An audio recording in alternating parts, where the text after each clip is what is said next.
Dear family, well, here we are at last. What a journey. Oh, it was a real stringer. True, I could really use some of Roy's choice language here. The flight from Perth to Sydney was mediocre, but the catch is we didn't even go from Perth to Sydney. Sorry, we went via stinkin' ol' Melbourne. What a disaster. That took about an extra 2 hours at least, maybe 3. We all hopped out of the plane to stretch our legs. We had an hour and a half to spare, but the stinkers wouldn't let us leave this tiny little lounge. So there we all were, cooped up, tight as buggery.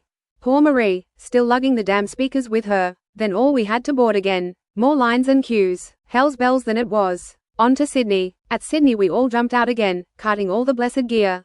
Still poor Marie. I got lost in a flurry. Sydney Airport. We had no one to follow cause we, the only ones from Perth going to Fiji. We went from our counter to the next one. Immigration section to customs, customs back to immigration. Oh, it was awful. No one knew what to do with this. The staff was so slack and rude. Finally we found a very charitable young lass who worked for Qantas and sorted us out.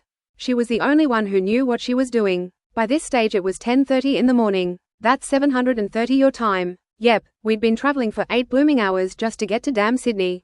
Then the flight from Sydney to Nandi was terrible, rough and bumpy, but the staff were really nice.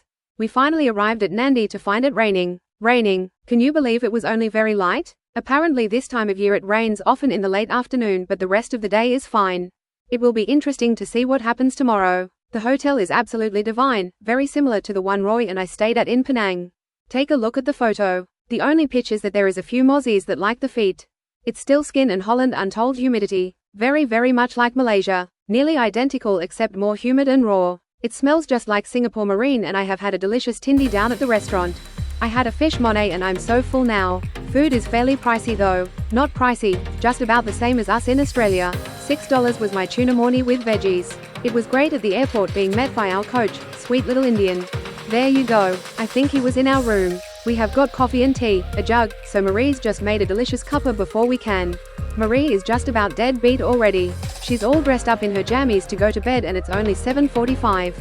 I feel fine though. Well, that's all our Nandi news. What's yours? Oh, I just remembered I didn't know and leave addresses of the hotels I'm staying at. This one, the Dominion, we came back about here on the 3rd of March 1982 for our one night before we head home. But there's no need cause I'll be home by the time I get it. Also, there may be a change in flight we come back on. I think that we are not on the DC team now, but on a Qantas flight. Flight 94, March the 4th. This is from the Nadi to Sydney part departing 3 p.m. But what we have come out from Perth I don't know. Bye for now, Dean Lung.